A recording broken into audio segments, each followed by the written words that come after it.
नमस्कार साथियों, north city news में आपका स्वागत है। और मैं आपको बता दूं कि पिछले काफी टाइम से नॉर्थ क्षेत्र के अंदर अभी जो आरटी के एडमिशन चल रहे हैं और उसको लेके अभिभावकों की चिंता बनी हुई थी कि कुछ बच्चों के एडमिशन तो हो गए, लेकिन कुछ स्कूल ऐसे भी निकले जिन्होंने एडमिशन से मुकरते हुए दिखाई दिए। तो उसी कड़ी के अंदर हमने जानना चाहा कि आरटी का क्राइटेरिया क्या है और किस प्रकार से बच्चों का एडमिशन जो भारत सरकार ने 2009 के अंदर राइट टू एजुकेशन दिया था, हर बच्चे को पढ़ने का अधिकार है, और इसके कड़ी के अंदर कुछ जो गरीब और वंचित तबके के बच्चे थे उनको इसके अंदर जोड़ा गया था ताकि उनको भी शिक्षा मिले और अच्छी शिक्षा मिले। जो भारत देश के अंदर जो संपन्न वर्ग है, जो बच्चों को उनको जो शिक्षा मिल रही है वही शिक्षा एक गरीब बच्चे को मिले, इसलिए आरटी की शुरुआत हुई थी। और उसी को क्रम के अंदर हम जानने के लिए आज हमारे साथ नॉर्थ क्षेत्र के सबसे बड़े शिक्षा जगत के अंदर माने तो पाला स्कूल ऑफ एजुकेशन के डायरेक्टर हमारे साथ जुड़े हुए हैं, और उनसे हम जानेंगे कि आरटी का मुख्य उद्देश्य क्या था और कुछ ऐसे जो आरटी के एडमिशन जो चल रहे हैं बच्चों के, उसके अंदर जो दिक्कतें आ रही है उनको किस हिसाब से अभिभावक है वो समझे।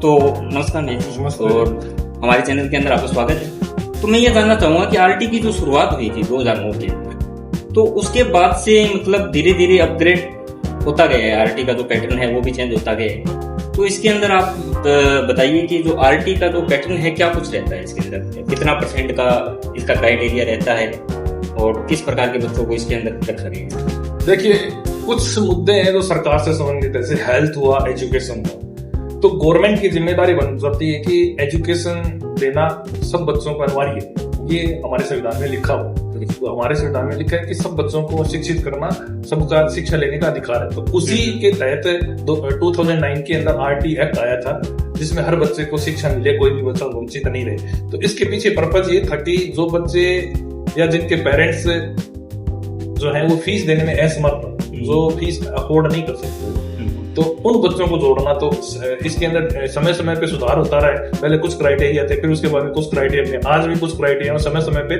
और भी समाज की आवश्यकता के अनुसार उसमें परिवर्तन होते रहेंगे। इसके अंदर कौन कौन सी क्लासें रहती है जिसके अंदर आरटी के एडमिशन? नहीं, अभी तो स्टार्टिंग से ही हो गया। पहले इसमें नर्सरी LKG से होता था एडमिशन, अभी भी नर्सरी LKG से होता है। और इसमें कुछ क्राइटेरिया उन्होंने एज के भी डाल रखे हैं, जैसे 6 ईयर्स का बच्चा होना चाहिए फर्स्ट क्लास में होने के लिए। पोर्टल डाल रखा है, एजुकेशन से रिलेटेड जो पोर्टल है वो 6 ईयर से कम एज अगर होती है तो उसको एक्सेप्ट नहीं करता। ऐसे ही उन्होंने कुछ एरिया संबंधित भी क्राइटेरिया डाल रखे हैं, जिसको कैचमेंट एरिया बोलते हैं। यदि आपका स्कूल अगर वार्ड नंबर 30 में मान लो, तो 30 नंबर वार्ड या 30 के आसपास जो कि बच्चा वो पहले जा सकता है, ठीक है, अप्रोच कर सकता है, तो उस एरिया के बच्चों की वहां पे प्रेफरेंस दी जाती है। अदरवाइज क्या होगा, अगर कोई अच्छा स्कूल है, उसका नाम चल रहा है, तो सभी सिटी के बच्चे उसी स्कूल में एडमिशन लेना चाहेंगे, लेकिन वो स्कूल तो सारे बच्चों को नहीं पढ़ा सकता ना। तो ये 25% का क्राइटेरिया है।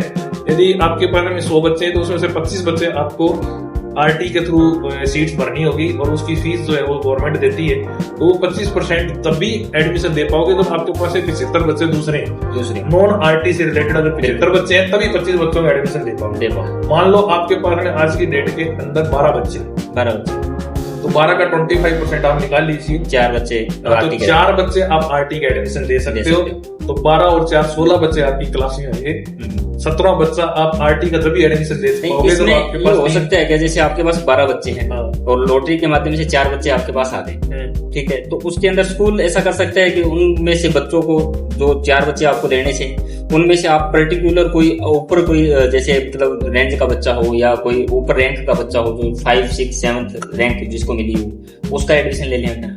एक्चुअल में एडमिशन करना स्कूल के हाथ में नहीं रखा, सरकार ने पोर्टल पे सब कुछ कर रखा है, सब कुछ गवर्नमेंट के कंट्रोल में है। अगर आप पहले 3 बच्चे जो नॉन आरटी के हैं वो भरोगे, तभी चौथा बच्चे का एडमिशन खुलेगा और वो ऑटोमेटिक हो जाएगा, उसका ऑलरेडी वहां पे नाम है, रैंक वाइज नाम। अगर वो बच्चा रिपोर्ट नहीं करता, उसके पेरेंट्स आके आपको डॉक्यूमेंट्स नहीं देते, तो फिर नेक्स्ट बच्चे का नंबर आता है, और वो बच्चा जो है उसके पेरेंट्स आपको आके इन्फॉर्म कर देंगे कि वो बच्चा दूसरे। एक्चुअल में इन्होंने इंटरनली ऐसा कनेक्ट कर रखा है, अगर वो बच्चा जैसे मेरे स्कूल के अंदर 5th रैंक है किसी बच्चे, उसने अगर किसी दूसरे स्कूल में ऑलरेडी एडमिशन ले लिया है, तो वो उधर से ऑटोमेटिक कट हो जाए, तो वो अपने आप ऊपर नीचे वाले बच्चे का अपने आप एडमिशन आ जाता है। अभी आरटी का मुद्दा चल रहा है, आरटी का एडमिशन चल रहा है। मेरे पास में बहुत ही मिलने जुलने वाले फ्रेंड्स वगैरह का फोन आ रहा है कि इस बच्चे का आरटी में आप में 32 नंबर है, इसका 50वां नंबर है, आप देखना यार कुछ करना।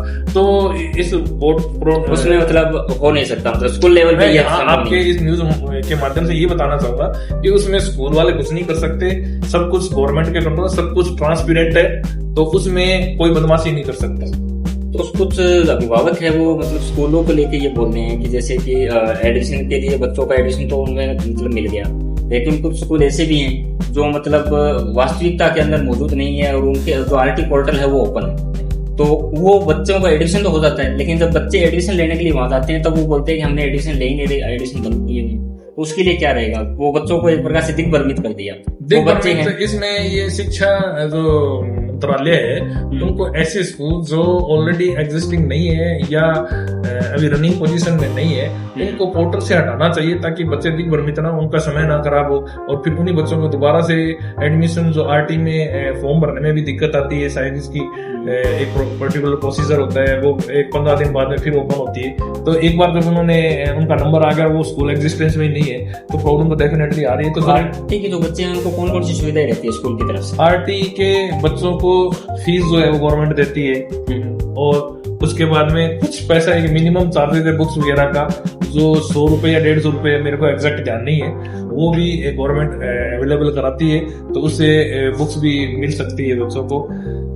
अगर कोई स्कूल अगर एडमिशन लेने से मना कर दे आरटी के माध्यम से, तो उसकी कोई शिकायत वगैरह? आरटी के माध्यम से मना नहीं करेगा कोई, मेरे को नहीं लगता कि कोई स्कूल मना करता होगा, क्योंकि ये तो प्रावधान है, सरकार जो आपको मान्यता देती है, चाहे वो राजस्थान बोर्ड की मान्यता है, चाहे वो सीबीएसई, उसके नीचे लिखा रहता है कि ये मान्यता आपको जब तक दी जा रही है जब आप गवर्नमेंट के 25% आरटी वाले बच्चों को एडमिशन दोगे, तो मना तो कर ही नहीं सकता। अगर कोई मना कर रहा है, ऑप्शन बचता है कि अभिभावक के पास कि हम इसके लिए किसके, तो अगर कोई बच्चा मना कर रहा है तो यहाँ पे ऑफिस है, बीओ ब्लॉक ऑफिसर्स बने हैं, ब्लॉक ऑफिसर में आप जाइए, उनको बताइए, वो बात करेंगे स्कूल्स वालों से, बीओ साहब है। उसके अंदर बुक्स वगैरह जो रहती है वो स्कूल परचेज करके उनको बच्चों को देता है या फिर बच्चे खुद परचेज करते हैं, क्या कुछ रहता है? इसमें दोनों तरीके हैं, अभी कई स्कूल्स तो खुद परचेज करके दे देते हैं बच्चों को, और कुछ जो है वो पैसे जो आते हैं वो पैसे दे देते हैं। नॉर्मली ज्यादातर स्कूल बच्चों को बुक्स ही प्रोवाइड कराते, और यही ठीक है, बुक्स प्रोवाइड कराना जरूर, क्योंकि आरटी के बच्चे हैं तो उनके पेरेंट्स इतने लिटरेट नहीं होते कि बुक्स वगैरह जाने, तो स्कूल ही प्रोवाइड करा देते हैं। तो आप हमारे पॉडकास्ट के माध्यम से आपने जाना कि किस प्रकार से जो आरटी के माध्यम से जो फ्रॉड हो रहे हैं उनसे आप सिर्फ जानकारी के माध्यम से ही लड़ सकते हो, और अगर ऐसे कोई स्कूल आपको मना करता है तो आप बीओ ऑफिस के अंदर उनकी शिकायत करके या उनसे जो जानकारी है आप प्राप्त कर सकते हो कि आपके बच्चे का जो एडमिशन हुआ है वो क्यों मना किया जा रहा है और किस लिए आपके जो बच्चे हैं वो स्कूल के अंदर एडमिट नहीं हो पा रहे हैं। तो धन्यवाद साथियों, नोट सिटी न्यूज के साथ जुड़े रहने। धन्यवाद।